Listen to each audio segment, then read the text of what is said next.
السلام علیکم ورحمۃ اللہ وبرکاتہ۔ الحمد للہ نحمده ونستعینه ونستغفره ونؤمن به ونتوکل علیہ ونعوذ باللہ من شرور انفسنا ومن سیئات اعمالنا، من يهده الله فلا مضل له ومن يضلله فلا هادي له، ونشهد أن لا إله إلا الله وحده لا شريك له،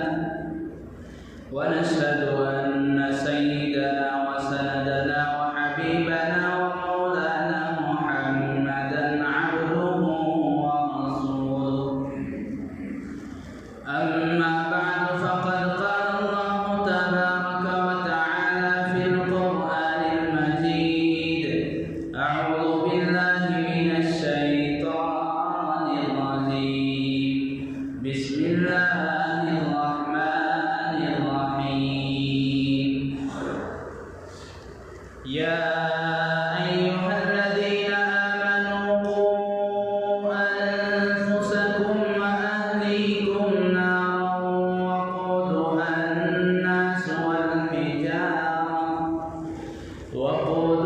الناس والحجارة عليها ملائكة غلاظ شداد لا يعصون الله ما أمرهم ويفعلون ما يؤمرون. وقال النبي صلى الله عليه وسلم: كلكم خطاؤون وخير الخطائين التوابون. وقال عليه الصلاة والسلام: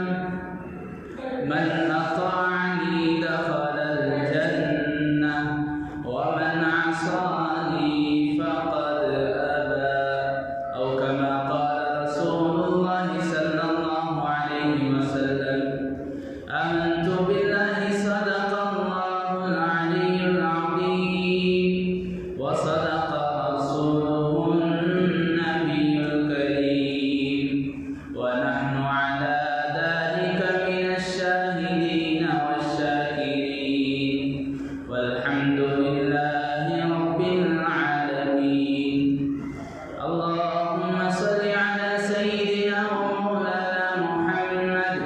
في أول كلامنا، اللهم صل على سيدنا ومولانا محمد في أوسط كلامنا، اللهم صل على سيدنا ومولانا محمد في آخر كلامنا.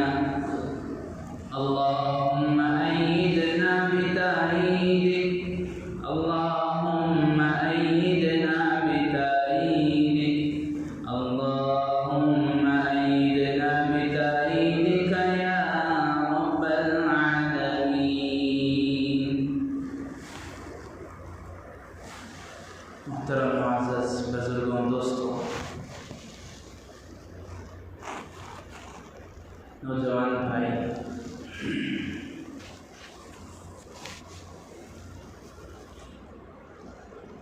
کسی بھی قوم اور ملت کے لیے دنیا میں سب سے بڑا سرمایہ، سب سے قیمتی پرنسپل اماؤنٹ جسے کہہ سکتے ہیں، وہ ہے اس کی شناخت، اس کی پہچان اور اس کی آئیڈیالوجی۔ اس لیے کہ تاریخ اس بات کو بتاتی ہے، تاریخ کے اگر صفحے دیکھے جائیں، تاریخ کو اگر غور سے مطالعہ کیا جائے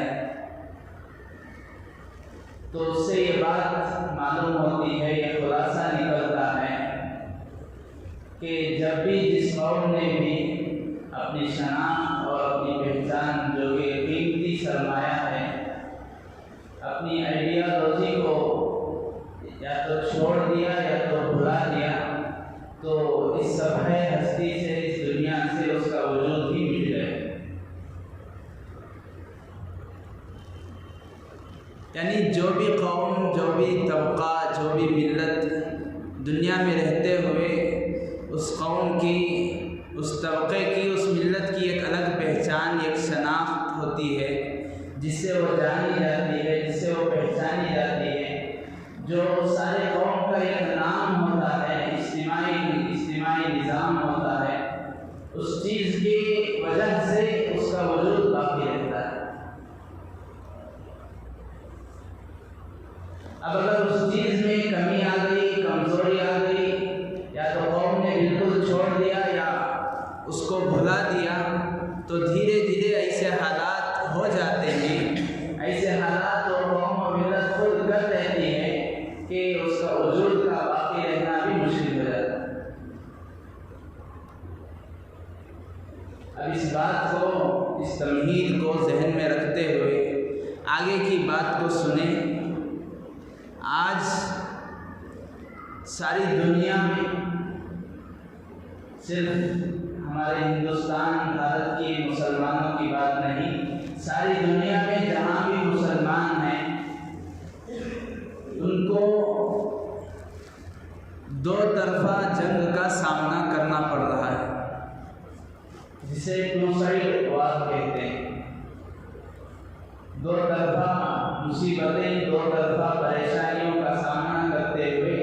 آج مسلمان، آج ملت اپنی زندگی گزار رہی ہے۔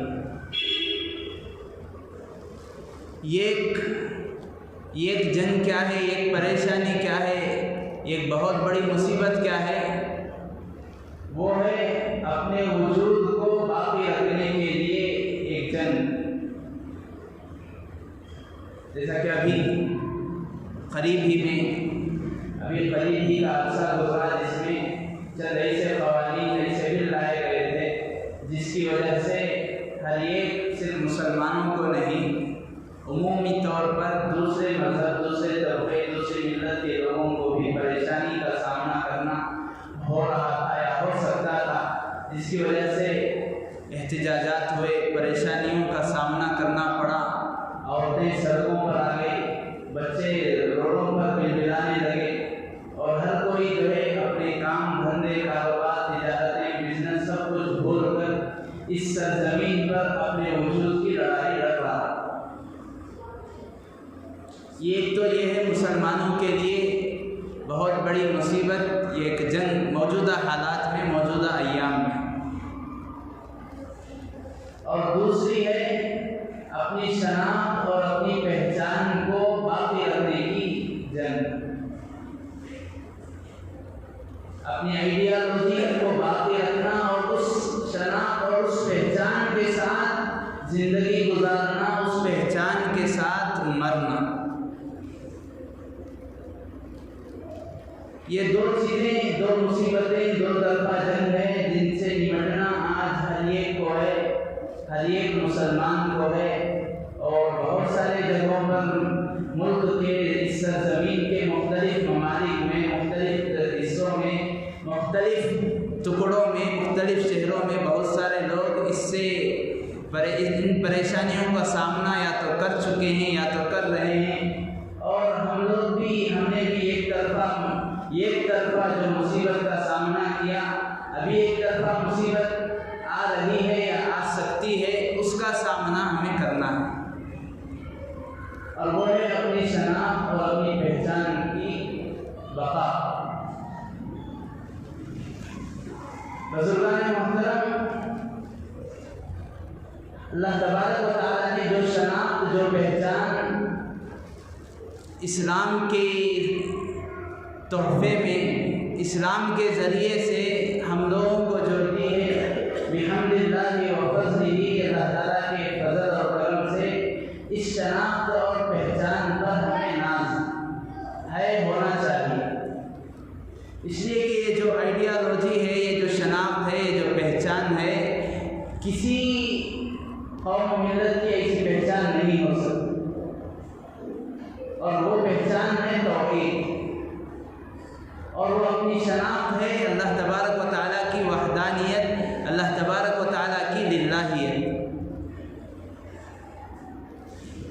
اور اگر ہم لوگ اس جنگ میں، اس مصیبت میں جو پہلے والی ہے، اپنے وجود کو اس سرزمین پر، اپنا وجود، اپنی ذات کو باقی رہنے کی جو جنگ ہے، اگر اس میں ہم لوگ شکست کھا گئے، ناکام ہو گئے، تو زیادہ سے زیادہ یہ ہو سکتا ہے کہ ہم لوگ ایمان پر جام شہادت نوش کر لیں گے، ایمان کے ساتھ اس دنیا سے چل بسیں گے، لیکن جو دوسری جنگ ہے، دوسرے طرفے والی جو جنگ ہے، آئیڈیالوجی، اپنی شناخت اور پہچان کو باقی رکھنے کی، اگر اس میں ہم لوگ ناکام ہو گئے، اگر اس میں ہم لوگوں نے اپنے ایمان کو، اپنی شناخت کو، اپنی پہچان کو اس سے ہاتھ دھو بیٹھا، تو ہم لوگ ایمان کے بغیر دنیا سے جائیں۔ اور اس بات میں کوئی شک نہیں ہے، کوئی تردد نہیں ہے، کسی مسلمان کو اشکال نہیں ہونا چاہیے، کوئی اعتراض، کوئی شک اور وہم و گمان تک نہیں ہونا چاہیے کہ اپنے وجود سے بڑھ کر اس کی پہچان ہے۔ ہم اپنے وجود کو تو مٹا سکتے ہیں، لیکن اپنی شناخت، اپنی پہچان، اپنی توحید کو کبھی مٹا نہیں سکتے۔ اسی لیے کہا گیا کہ مسلمان اس ملک میں دو چیزوں پر کبھی سمجھوتا نہیں کر سکتا، کبھی کمپرومائز نہیں کر سکتا۔ وہ ایک تو یہ ہے کہ اس ملک کو چھوڑ کر جانے کی بات، اس لیے کہ یہ ملک ہمارا ہے، ہمارے باپ داداؤں نے اس کو اپنے خون سے، اپنے پسینے سے، اپنی محنتوں سے، اپنی مشقتوں سے، جیلوں میں زندگی گزار کر، ظالموں کے سامنے اپنے آپ کو مشقتیں جھیل کر، بڑے مشقتیں اپنے سروں کو کٹا کر، ان ساری مشقتوں کے ذریعے سے انگریزوں سے، ظالموں سے اس زمین کو آزاد کرایا تھا، چھڑایا تھا، تو اس پر زیادہ حق ہمارا ہے۔ اگر کوئی باہر کا آ کر، اگر کوئی دوسری جگہ کا شخص آ کر مثال کے طور پر ہمارے گھر ہی میں یہ دعویٰ کر دے کہ جس چار دیواری میں تم لوگ رہتے ہو، جس چھت کے نیچے تم لوگ رہتے ہو، اس میں میں رہنا چاہتا ہوں، ہم اس کو جگہ دے دیتے ہیں، ہم اس پر رحم کھا لیتے ہیں، ہم اس کو شفقت دکھاتے ہیں، اور شفقت کے طور پر، اس پر نرمی کے طور پر اسے ایک رات گزارنے کی جگہ دے دیتے ہیں، اسے آرام کرنے کا موقع دے دیتے ہیں۔ اگر وہ کل کے دن کھڑے ہو کر یہ دعویٰ کرنے لگے کہ اس گھر میں جب میں رہ رہا ہوں تو یہ گھر ہی میرا ہے، تو اس وقت سوچئے کہ ہمیں کتنا غصہ آتا ہے، اس وقت کی کیفیت ہماری کیا ہوگی، اس وقت کی حالت ہماری کیا ہوگی۔ بالکل اسی طرح ہے، یہ گھر، یہ زمین، یہ ملک ہمارے باپ داداؤں نے سینچا ہے، اللہ تبارک و تعالیٰ نے ہمارے آباء و اجداد کے ذریعے سے اس ملک میں اسلام کو پھیلایا، اس ملک میں اسلام کے جھنڈے کو اللہ تبارک و تعالیٰ نے لہرایا۔ اب اگر کوئی آ کر کہے کہ مسلمان اس میں بائی چانس ہے، بائی چوائس نہیں ہے، تو ہم اس کا سمجھوتا نہیں کریں۔ ہم یہ کہتے ہیں ہم اس میں بائی چانس نہیں ہے، بائی چوائس ہے، یہ ہم نے خود سے چنا ہے، ہمارے پاس اختیار تھا، ہمارے پاس آپشنز تھے۔ جب جنگ آزادی ہوئی 1945 1947، اس سے پہلے کی بڑی جنگیں جس میں دشمنان اسلام کو مات دی گئی، دشمنان اسلام کو گھٹنے ٹیکنے پر مجبور کیا گیا، اس وقت ہمیں موقع دیا گیا تھا، ہمارے لیے راستے ہموار کیے گئے تھے کہ جہاں جانا چاہو جا سکتے ہو، جس سرزمین کے حصے پر جا کر آباد ہونا چاہو آباد ہو سکتے ہو۔ ہمارے باپ داداؤں نے اگر چاہا ہوتا تو کسی اور ملک میں، کسی اور سرزمین میں چلے جاتے، وہ لوگ نہیں گئے، ان لوگوں نے یہاں رہنے کو پسند کیا، یہ خود ان کا اختیاری فیصلہ تھا، تو اس لیے آج ہم اس پر سمجھوتا نہیں کر سکتے۔ اور دوسری چیز، جو مسلمان کبھی بھی مرتے دم تک اگر اپنے خون کا قطرہ بھی بہانا چاہے تو بہا سکتا ہے، مطلب یہ کہ ہر ایک طرح کی مصیبت اور پریشانی کو برداشت کر سکتا ہے، جھیل سکتا ہے، سامنا کر سکتا ہے، لیکن اس پر کمپرومائز، اس پر سمجھوتا نہیں کر سکتا، وہ ہے اپنی شناخت، ایمان اور عقائد کے مطابق۔ ملک کے چھوڑنے کی بات ہوگی تو ہم اس کو نہیں مانیں گے، اس پر کمپرومائز نہیں ہوگا۔ عقائد، اپنی شناخت، اپنے ایمان، اپنے توحید، رسول اللہ کی تعلیمات کو قرآن اور حدیث میں دخل اندازی کی بات ہوگی تو اس پر بھی ہم جو ہے سمجھوتا اور کمپرومائز نہیں کریں گے۔ یہ ہمارا ایمان ہے، یہی ہماری پہچان ہے۔ بزرگان محترم، یہ بات اس لیے اتنی اہمیت سے کہی جا رہی ہے، گزشتہ جمعہ اس کے متعلق ہلکا سا اشارہ ہوا تھا۔ دجال کی جو بات آئی تھی اس میں یہ بات ضمناً آئی تھی کہ دجالی فتنوں میں سے دجال کے جو ایجنٹ ہیں، دجال کے جو چہرے ہیں، ان کے جو نمائندگی کرنے والے ہیں، وہ دجال کے جو دلال ہیں، ان لوگوں کی طرف سے ایک فتنہ یہ ہے کہ اس تعلیم کے ذریعے سے نئی تعلیمی policy NEP، new education policy, اس کے ذریعے سے مسلمانوں کو ان کے ایمان سے، مسلمانوں کی جنریشن، ان کی آل و اولاد کو ان کے عقائد، ان کی پہچان سے ہاتھ دھونا پڑا۔ اگر اس میں یہ لوگ کامیاب ہو گئے تو گویا کہ ان لوگوں نے دجال کے راستے کو ہموار کر دیا، دجال کا کام آسان کر دیا، اس کے لیے اور سہولتیں مہیا کر دی۔ تو آج اس پر تھوڑا تفصیلی ہم جائزہ لیں، آخر یہ چیز کیا ہے، اتنی پریشانی کی بات آخر کیا ہے اس میں؟ NEP، نیو ایجوکیشن پالیسی، نئی تعلیمی پالیسی، آخر اس سے ڈرنے کی بات کیا ہے؟ آخر یہ ہمارے بیانات، علماء کرام کے فکریں اس پر کیوں رکی ہوئی ہیں، اٹکی ہوئی ہیں؟ آخر کیا خطرہ ہے اور اس کا پس منظر، اس کی تاریخ کیا ہے؟ اس پر مختصر بات، اگر اس پر مختصر روشنی ڈالیں گے تو اس کے خطرات کیا ہیں، اس کے مضر اثرات کیا ہیں، اس کے زہر کیا ہیں اور اس کا توڑ ہم کیسے کر سکتے ہیں، اس وقت ہمیں بات سمجھ آ جائے۔ سب سے پہلے اس کی تاریخ کو اگر ہم دیکھتے ہیں، یہ نئی تعلیمی پالیسی کیا ہے؟ جب ہندوستان آزاد ہوا، مسلسل 200 سال 250 سال کی محنت، مشقت اور پریشانیاں، تکلیفوں کو اٹھانے کے بعد جب 1945-47 کی جو مشہور جنگ آزادی ہے، اس کے بعد جب ہندوستان آزاد ہوا، انگریزوں کو یہاں سے بھاگنا پڑا، انگریز یہاں سے بھاگنے پر مجبور ہو گئے۔ پھر اس کے بعد 1950 میں 1950 میں ایک دستور، ایک آئین، ایک ترتیب دی گئی کہ اس ملک میں جو لوگ رہتے ہیں وہ مختلف طبقے والے ہیں، مختلف اپنی پہچان رکھنے والے ہیں، مختلف آئیڈیالوجی والے ہیں، وہ اپنی پہچان کے ساتھ باقی رہ سکتے ہیں، وہ اپنے مذہب پر آزادی سے عمل کر سکتے ہیں۔ یہ سارے چیزوں کو، یہ سارے دفعات کو جوڑ کر، ان سارے سیکشنوں کو جوڑ کر ایک دستور، ایک آئین بنایا گیا جو جمہوری دستور، جمہوری آئین تھا۔ اسے تیار کرنے کے بعد 1985 میں ایک ایجوکیشن منسٹر کو طے کیا گیا کہ دستور تو طے ہو گیا، اب اس دستور کے مطابق ہمیں تعلیم کو جاری رکھنا ہے۔ اس لیے کہ جب انگریز تھے، انگریزوں نے یہ عیسائیت کی تعلیم کو جاری رکھا تھا، جس میں یہ بتایا گیا تھا کہ عیسیٰ علیہ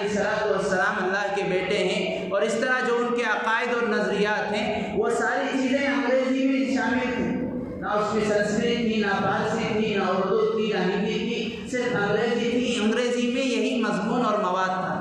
اب انگریزوں کے چلے جانے کے بعد ایک نئی تعلیمی پالیسی بنائی گئی، اس ملک میں رہنے والوں کے لیے یہ تعلیم کس طرح میسر، تعلیمی اسباب، وسائل کس طرح میسر ہونا چاہیے، کیا پڑھانا چاہیے، اور اس کے لیے کون ذمہ دار ہوں گے۔ تو ذمہ دار کو ایجوکیشن منسٹر طے کیے گئے، اور وہ تھے سب سے پہلے مسلمان حضرت مولانا ابو کلام آزاد رحمۃ اللہ علیہ۔ ان کو ایجوکیشن منسٹر بنایا گیا۔ ان کی ذمہ داری میں، ان کی نگرانی میں یہ تعلیمی پالیسی بل تیار کی گئی، جو ایک جمہوری طور پر، جس میں یہ بتایا گیا کہ اس میں جو بھی ہے ہر ایک کو صرف تعلیم سے تعلق ہوگا، اس تعلیم کا تعلق کسی مذہب سے نہیں ہوگا۔ جیسے کسی کو ڈاکٹری کرنا ہے تو ڈاکٹری کے متعلق سلیبس ہوگا، کسی کو انجینئرنگ کرنا ہے، انجینئرنگ کے متعلق اس کو ہدایات دی جائیں گی،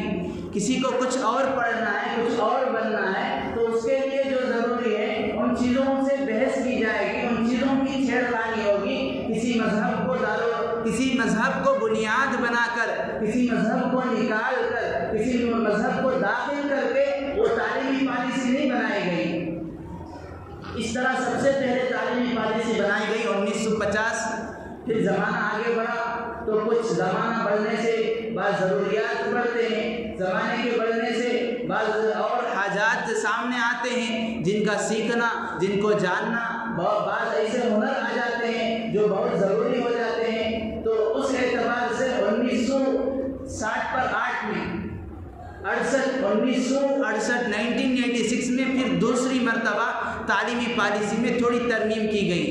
ایجوکیشن پالیسی میں تھوڑا رد و بدل کر کے پھر دوبارہ اسے ایک نظام کے ساتھ لایا گیا، دوبارہ اسے اس ہندوستان میں اس میں کچھ اضافے کیے گئے، کچھ چیزوں کو نکالا گیا، تب بھی کوئی پریشانی نہیں ہوئی، کسی کو پریشانی نہیں ہوئی۔ پھر 10 سال 12 سال کا عرصہ گزرا، پھر 1986 میں دوبارہ اس کو رد و بدل کیا گیا، ضرورتیں بڑھنے کی وجہ سے کچھ چیزوں کا اضافہ کیا گیا، تب بھی کسی کو اس سے کچھ شکایت نہیں تھی۔ پھر اس کے بعد تھوڑا زمانہ آگے بڑھا، پھر 1992 میں دوبارہ اس کو ترمیم کی گئی، دوبارہ اس میں کچھ چیزوں کا اضافہ ہوا، بعض اچھی چیزیں داخل کی گئی جو تعلیمی اعتبار سے اس میں سہولیات وغیرہ تھی۔ یہ ساری چیزیں داخل کرنے کے بعد وہ سلسلہ چل رہا تھا، اس میں کسی کو، نہ کسی مسلمان کو، کسی سکھ کو، نہ کسی عیسائی کو، نہ کسی جین کو، کسی مذہب، کسی دھرم کے لوگوں کو اس سے کچھ پریشانی نہیں تھی۔ اب جب سے 2015 شروع ہوا، اب اس وقت سے یہ لوگ تو ہماری طرح غافل نہیں ہیں، جس طرح ہماری قوم، جس طرح ہم لوگ غافل ہیں، جس طرح اللہ تبارک و تعالیٰ نے پیچھے چھوٹے چھوٹے عذابات چکائے، وَلَنُذِيقَنَّهُم مِّنَ الْعَذَابِ الْأَدْنَىٰ دُونَ الْعَذَابِ الْأَكْبَرِ، ہم تم لوگوں کو چھوٹے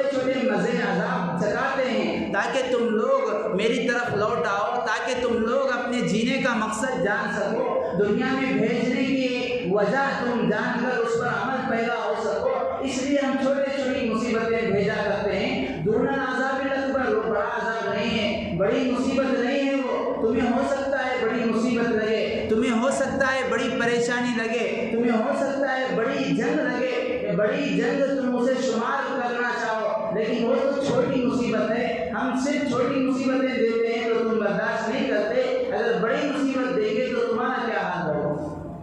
اللہ تبارک و تعالیٰ چھوٹی مصیبتیں دے، اس کے باوجود بھی ہم نے اپنی غفلت کو نہیں چھوڑا، ہم نے اس کے باوجود بھی مسجدوں کا رخ نہیں کیا، ہم نے اس کے باوجود بھی مسجدوں کو آباد نہیں کیا۔ جس طرح ہمارا شیوا گویا کہ بن چکا ہے، افسوس کے ساتھ کہنا پڑتا ہے، جس طرح غفلت ہمارے قوم کا شیوا ایک عادت، ایک فطرت بن چکی ہے، سستی، لاپرواہی وہ اس طرح نہیں ہے۔ اسی لیے انہی کے خود ایک عہدے دار نے جب یہ لوگ عہدے پر آئے 2015 میں، اس وقت علن اعلان میڈیا پر کہا تھا، ہم لوگ جو آج کامیاب ہوئے ہیں یہ ہماری کامیابی ایسے ہی نہیں ہے، ہم تو جنگ آزادی سے اس کے لیے محنتیں کر رہے ہیں، اس کے لیے منصوبے بنا رہے ہیں، اس کے لیے کوششیں کر رہے ہیں، 70 سال بعد آج ہماری محنت رنگ لائی ہے۔ انہوں نے خود کہا تھا، اب وہ جیتنے کے لیے، وہ عہدہ پانے کے لیے، حکومت حاصل کرنے کے لیے 70 سال کی محنت ان کی کامیاب ہو گئی، تو اب اس بل کے لیے، نئی تعلیمی پالیسی بل کے لیے انہوں نے پتہ نہیں کب سے محنتیں کی ہوگی، کب سے منصوبہ بندی کی ہوگی، کب سے سازشیں کی ہوگی۔ الغرض 2015 سے اس کو مرتب کیا گیا، اس پر بہت سارے فکریں کی گئی، پھر اس کو تیار کر کے اس کو نیٹ پر بھی ڈالا گیا تھا، انٹرنیٹ پر ڈالا گیا، اور لوگوں سے اس کے متعلق رائے مشورہ طلب کیا گیا کہ نئی تعلیمی پالیسی ہے، نیو ایجوکیشن پالیسی ہے، اس کے متعلق پڑھے لکھے لوگ، ایجوکیٹ لوگ، اسکالر لوگ جو اس میں رائے دینا چاہتے ہیں وہ دے سکتے ہیں۔ تقریباً 1 لاکھ 1.5 لاکھ سے زائد لوگوں نے اس پر کمنٹ کیا، اس پر کچھ باتیں کی۔ یہ ساری تحقیقات ہیں، یہ ساری رپورٹ ہے جو ہوا ہے، جو ہمارے سامنے آ رہی ہے، لیکن اس کے باوجود بھی اس بل کو ایک قانون کی شکل میں پاس کر دیا گیا۔ یہ ہے نیو ایجوکیشن پالیسی کی یہ تاریخ۔ اب اس میں کیا چیزیں ہیں جو گھبرانے کی بات ہے، جو اتنا چیخ کر چلا کر ہر جگہ یہ موضوع ٹاپک بنا ہوا ہے؟ آخر کیا چیز ہے، کیا اس میں مصیبت ہے؟ بزرگان محترم، اس کے جو ماہرین ہیں، جو ماہرین تعلیم ہیں، جو مسلمان ہیں، جو پڑھے لکھے ہیں، ان لوگوں کی تحقیقات سے، ان لوگوں کے مشورے سے، ہمارے اکابر کے غور و فکر سے یہ بات سامنے آئی کہ اس میں تو بہت سارے ہیں۔ اس میں جب یہ بل پاس کی گئی اس وقت تقریباً 60 صفحات پر مشتمل پیپر تھے، 60 صفحات پر مشتمل 60 پیجز بکس کے شکل میں اس کو پاس کیا گیا تھا پارلیمنٹ میں، بل کے طور پر، قانون کے طور پر۔ اب پتہ نہیں ان 60 صفحوں میں کیا ہوگا۔ کوئی بھی بل، کوئی بھی چیز، کوئی بھی قانون بنایا جاتا ہے، اس کے لیے 60 صفحات کی ضرورت نہیں ہے، ایک صفحے میں 2 بات لکھ کر اس قانون کی وضاحت کر دی جاتی ہے۔ اب اتنی لمبی چوڑی بل جو پاس کی گئی ہے، اس میں ضرور کچھ نہ کچھ چھپا ہوا ہے۔ اب اس کی کچھ چیزیں دھیرے دھیرے باہر آنی شروع ہوئی، چونکہ یہ بل ابھی قانون کے طور پر پاس کیا گیا 29 جولائی 2020 میں۔ اب چونکہ یہ سال اسی طرح گزر گیا، اب یہ لوگ چاہ بھی یہی رہے تھے کہ کسی نہ کسی طرح یہ سال پاس ہو جائے، یہ سال گزر جائے، پھر جب نیا سال ہوگا، تعلیم کا سال آغاز ہوگا، نیا سال تعلیم کا شروع ہوگا، تب اس کو نئی تعلیمی پالیسی کے ساتھ شروع کریں گے۔ غالباً اور اکثر یہی گمان اور یہی سازش اور منصوبہ بندی ہے جو ہمارے اکابر اور اس کے متعلق فکریں محنتیں کرنے والے کر رہے ہیں، یہ ان لوگوں کا کہنا ہے۔ الغرض جو بھی ہو، ہمیں تو اس کے متعلق تیاری کرنا ہے، اس کے متعلق رائے عمل طے کرنا ہے۔ اس لیے کہ اس میں جو چیزیں رکھی گئی ہیں، جو چیزیں اس تعلیمی پالیسی میں شامل کی گئی ہیں، اس کو سلیبس کے طور پر جن چیزوں کو اس میں ایڈ کیا گیا ہے، اگرچہ کہ اس کا نام یہ دیا گیا ہے بھارتیہ کلچر، حالانکہ جس کی بنیاد ہندوتوا کلچر ہے، جس کی بنیاد ہندو مذہب ہے، ہندوازم ہے، یا جسے ہم یہ کہہ سکتے ہیں ہندو کلچر، لیکن چونکہ یہ اگر کہہ کر اسے پاس کیا جائے کہ یہ ہندو کلچر تعلیمی پالیسی ہے تو کوئی اس کو قبول نہیں کریں گے۔ اس لیے کام تو ہندو کلچر کا، اس میں وہ ساری چیزوں کو، نصاب کو، اور پروسیجر کو، سلیبس کو داخل کیا گیا، نام دیا گیا بھارتیہ کلچر۔ اب اگر کوئی اس کی مخالفت کرتا ہے، کوئی یہ کہتا ہے کہ ہم اس کو نہیں مانتے، تاکہ یہ کہنے میں آسانی ہو، بھئی یہ تو بھارتیہ کلچر ہے، اور جو کوئی بھارتیہ کلچر کو نہیں مانتا وہ بھارتی نہیں ہو سکتا، اور تم بھارتی نہیں ہو، شاید کہیں اور کے، یہ کہہ کر اسے پھنسا دیا جائے، اس پر کیس ٹھوک دیا جائے۔ اس طرح کی سازشیں چل رہی ہیں، اور ہمیں آگاہ رہنا چاہیے، ہمیں چوکنا رہنا چاہیے۔ یہ اتنا ہی نہیں ہے، بلکہ اس میں جو چیزیں شامل کی گئی ہیں، جو فتنے کی چیزیں ہیں، جو آزمائش کی چیزیں ہیں، جن سے خطرہ محسوس کیا جا سکتا ہے، جن سے خطرہ محسوس ہمارے اکابر اس فن میں ان چیزوں کے ماہرین نے کیا ہے، وہ یہ ہے کہ جس طرح پہلے اب تک یہ ہو رہا تھا کہ ایک نصاب جو اسکول کا بنتا ہے، پرائیویٹ اسکولوں کو، جو پرائیویٹ اسکول ہوتے ہیں، سرکاری اسکول نہیں، اس کے علاوہ جو اسکول ہوتے ہیں، ان کو یہ اختیار دیا جاتا تھا کہ تم جو ہے اپنی شناخت اور اپنی پہچان کے طور پر کوئی بھی بک، کوئی بھی پروسیجر، کوئی بھی سلیبس تم ایڈ کر سکتے ہو، زائد کر سکتے ہو۔ اسی لیے ہم نے دیکھا ہے، سنا ہے، مشاہدہ کیا ہے، کئی سارے پرائیویٹ اسکول والے دینیات کے نام پر اپنے اسکولوں میں دینیات پڑھاتے ہیں، بچوں کو قرآن اور حدیث کی تعلیم کسی نہ کسی درجے میں دینے کی کوشش کر رہے تھے۔ اب جب یہ بل پاس ہو گئی، قانون کی شکل اختیار کر گئی ہے، اب یہ اس طرح نہیں ہوگا۔ اب چاہے پرائیویٹ اسکول والے ہوں، چاہے مدرسے والے ہوں، چاہے سرکاری اسکول والے ہوں، سب پر یہ لازمی ہے کہ جو نصاب، جو پروسیجر، جو سلیبس پاس ہوا ہے، وہی ہر ایک کو پڑھانا پڑے گا، وہی ہر ایک کو پڑھنا پڑے گا۔ بزرگان محترم، اگرچہ کہ اس میں بہت ساری اچھی چیزیں ہیں، ماہرین نے، ایجوکیٹڈ لوگوں نے اس کے فائدے بھی بتائے ہیں، یعنی اس میں پڑھنے والا اس طرح وہ ماہر ہوگا، چاہے ڈاکٹر بنے تو بڑا ڈاکٹر بن سکتا ہے، وہ پڑھ کر بڑا انجینئر بن سکتا ہے، ہر جو ہے دنیاوی جو فنون ہیں، دنیاوی جو لائن ہے، اس میں آگے تک چل سکتا ہے۔ لیکن جو اس کی روح، اصل روح ہے، وہ توحید کو مٹا کر کفر کو ڈال دیا گیا۔ اس کو پڑھنے والا بچہ اسکول سے پاس ہو کر وہ موحد توحید کا علم بردار نہیں ہوگا، بلکہ زندیق و ملحد کافر بن کر نکلے گا۔ بہت بڑی باریکی کی بات ہے، اسی لیے اس کو اتنی اہمیت سے کہا جا رہا ہے۔ اور اتنا ہی نہیں بلکہ آرٹ کے طور پر، آرٹ جو بچوں کو ڈرائنگ کے شکل میں دیا جاتا ہے، اس میں صرف اور صرف یہی چیزیں ہیں، مورتیوں کی تصویریں بنانا۔ اس کے علاوہ آرٹ میں کوئی اور چیز شامل نہیں کیا گیا ہے۔ اب اس کو اس طرح زبردستی کے طور پر بچوں کو کرایا جاتا ہے، بچے اگر نہیں کر سکتے تو والدین پر پریشر پڑتا ہے کہ آپ لوگ اس کو کرا کر بھیجو، آپ لوگ بچے کا ہوم ورک کرا کر بھیجو، ورنہ بچے کو پریشانی اٹھانی پڑتی ہے۔ الغرض یہ اس طرح کی ایسی چیزیں ہیں جو جسے آج ہم اور آپ، میں اور آپ، ساری ملت ان چیزوں کا سامنا کرنا پڑے گا یا کر سکتے ہیں۔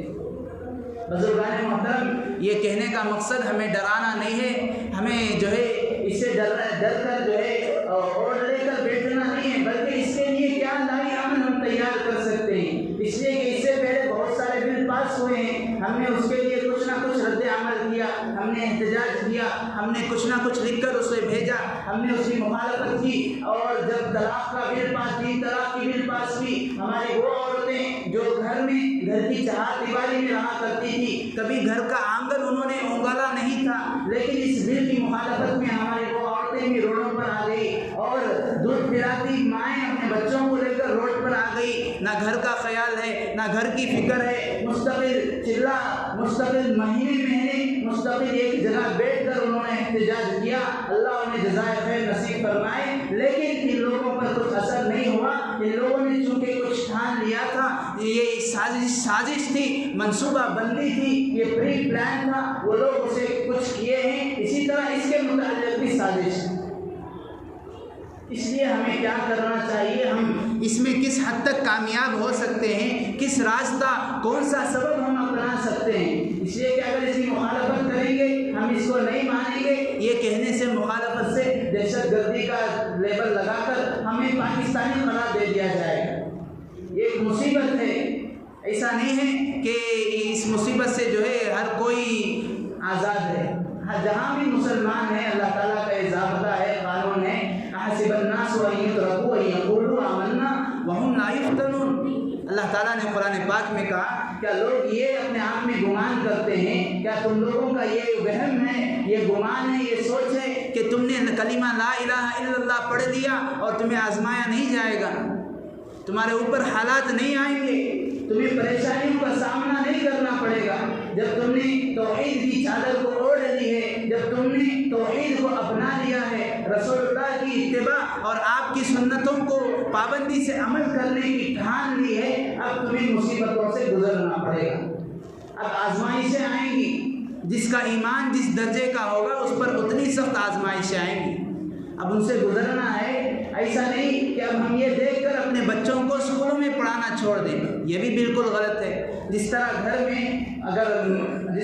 میں کیڑے مکوڑے آ جاتے ہیں، مکھن آ جاتے ہیں، تو اس کا مطلب یہ نہیں کہ ہم گھر چھوڑ کر چلے جائیں یا گھر ہی کو منہدم کر دیں، اس عمارت ہی کو توڑ دیں، اس کا سلوشن نکالتے ہیں، اس کا ایک حل نکالتے ہیں۔ اس طرح اس کا حل کیا ہے؟ اور اس کا حل یہ بتایا گیا کہ اب موجودہ دور میں، موجودہ ایام میں اس کا حل صرف اور صرف وہ مدارس اور مکاتب ہیں۔ آج انہی کے ذریعے سے ہم اپنے بچوں کے ایمان کو بچا سکتے ہیں، ہم اپنی شناخت اور اپنی پہچان کو باقی رہ سکتے ہیں۔ اس لیے کہ مسلمان اپنی شناخت کھو کر اگر وہ مرتا ہے، مسلمان اگر اپنی شناخت کھو کر، اپنی پہچان کھو کر توحید سے ہاتھ دھو کر زندگی گزارتا ہے، وہ زندگی موت سے بہتر۔ بزرگان محترم، اسلام کا، ایمان کا، شریعت کا، قرآن اور حدیث کا سب سے پہلا سبق توحید۔ قرآن اور حدیث میں بہت ساری آیتیں، بہت ساری احادیث میں توحید کا سبق دیا گیا ہے۔ اسی لیے علماء نے لکھا ہے، پورے قرآن کا خلاصہ، پورے 30 پارے، پورے 114 سورتیں، پورے 540 قرآن کے رکوع، اگر ان سب کا خلاصہ ہم نکالنا چاہیں، ان سب کا نچوڑ نکالنا چاہیں، 3 چیزیں ہیں۔ پہلی توحید ہے، دوسری رسالت ہے، تیسری آخرت۔ یہ 3 چیزیں ہیں۔ پہلی چیز توحید ہے۔ اگر اس کے بغیر توحید ہی ہمارے اندر نہیں رہی، کوئی عمل قابل قبول نہیں ہے۔ اس لیے کہ توحید کا بگڑنا، عقیدے کا بگڑنا، عقیدے کا بگاڑ، عمل کا بگاڑ، عمل کا بگاڑ یہ سیدھا جہنم میں لے جاتا ہے۔ بزرگان محترم، اس لیے ہمیں آج اپنے بچوں کو دینی تعلیم کے دنیاوی تعلیم بھی دینا ہے۔ ایسا اس کا مطلب یہ نہیں کہ یہ سارے زہر افسانیاں اس میں ہیں، یہ مصیبتیں اس میں ہیں، اب ہم اس کو دیکھتے ہوئے بچوں کو گھروں میں رکھ لیں، ایسا نہیں ہے۔ موجودہ حالات میں دنیاوی تعلیم بھی دینا ہے، لیکن اس زہر کے توڑ کے طور پر ہمیں اپنے محلے کے، ہمیں اپنے بچوں کے لیے مکاتب کا معقول نظم، مکاتب کا حل، یہ بہت بہترین حل۔ اس میں یہی سکھایا جاتا ہے، سب سے پہلے بچے کو سکھایا جاتا ہے بیٹے پڑھو الف، بیٹے پڑھو الف سے اللہ، تمہارا معبود کون ہے؟ اللہ ہے۔ تمہارا معبود کتنے ہیں؟ ایک ہے، صرف اللہ ہے۔ تمہارے نبی کون ہیں؟ رسول اللہ ہیں۔ توحید، رسالت، عقائد ہی پر مکاتب میں، مدارس میں تعلیم ہوتی ہے۔ بزرگان محترم، اس ہونا تو یہ چاہیے کہ ہم گھر کا ماحول ایسا قائم کریں، بچوں کو اور خصوصاً اپنے نونہال بچوں کو ایسے ماحول میں دیں کہ وہ اس ماحول سے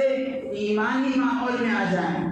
بچہ گھر سے نکلے تب بھی مومن رہے، اسکول سے نکلے تب بھی مومن رہے۔ ایسا نہ ہو گھر سے نکل رہا ہے، ایمان کی حالت میں جا رہا ہے، اب پتہ نہیں اسکول سے آئے گا، اس کی وہ حالت نہ ہو جس کی پیشن گوئی اللہ کے نبی نے فرمائی تھی، یصبح الرجل مؤمنا ویمسی کافرا، کہ قیامت کے قریب یہ حالت ایسی ہو جائے گی، میری امت پر ایک وقت ایسا آئے گا کہ آدمی صبح تو کرے گا ایمان کی حالت میں، شام کفر میں ہوگی، شام ایمان کی حالت میں ہے تو صبح کفر کی حالت میں ہوگی۔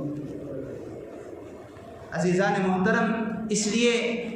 آج یہاں سے ارادے اور عزائم کر کے اٹھیں کہ ہمیں دینی تعلیم دنیاوی تعلیم کے ساتھ دینی ہے۔ بہت سارے لوگوں کو یہ بات سمجھ نہیں آئی، ایجوکیٹڈ ہیں، پڑھے لکھے ہیں، وہ لوگ اس چکر میں پڑے ہوئے ہیں کہ اس نئی تعلیمی پالیسی میں کچھ ایسے مضر اثرات نہیں ہیں۔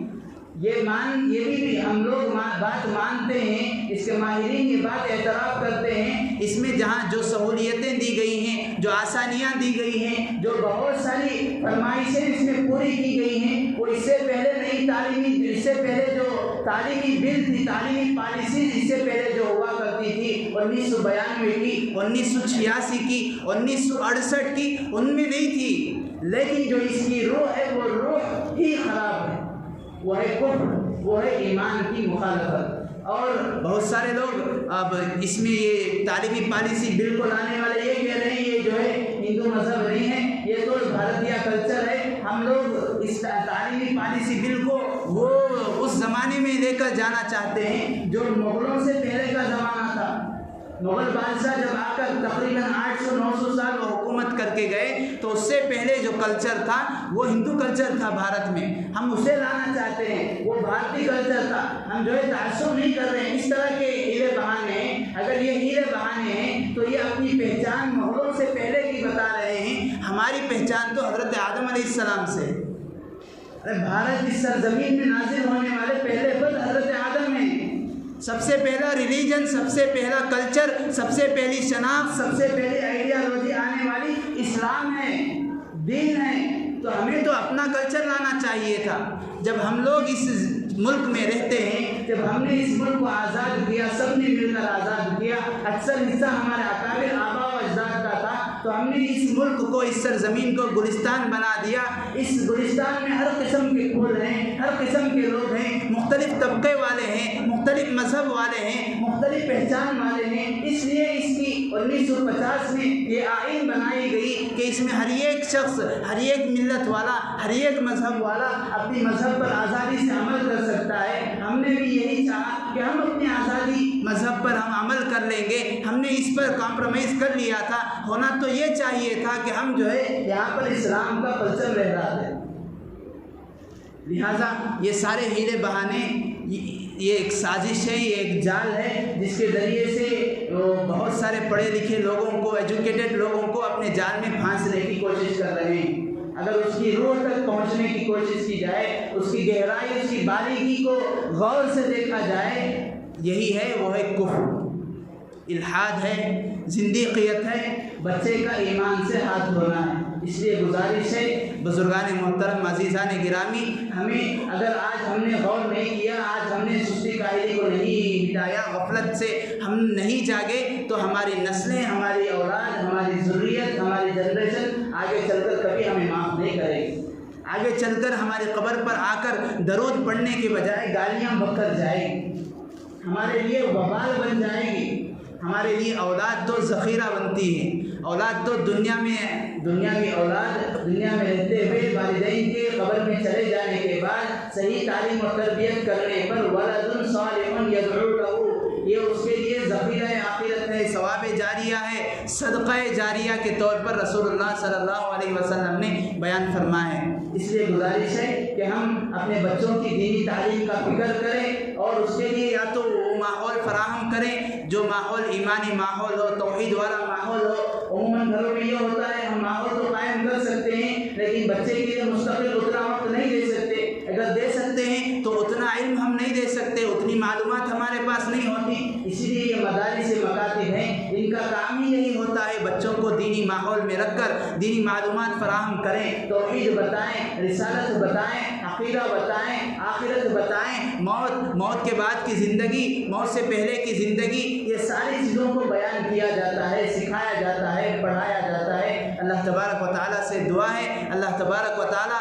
ہم سب کو دنیا میں اپنی شناخت کے ساتھ زندگی گزارنے کی توفیق نصیب فرمائے، ہماری موت بھی اپنی شناخت اور پہچان کے ساتھ آئے۔ اللہ تبارک و تعالیٰ ظالمین کے ظلم کو ختم فرمائے، ان کے حق میں ہدایت ہے، ہدایت کے فیصلے فرمائے۔ آمین وآخر دعوانا الحمدللہ رب العالمین۔ جو احباب سنت نے پڑھنا پڑھیں۔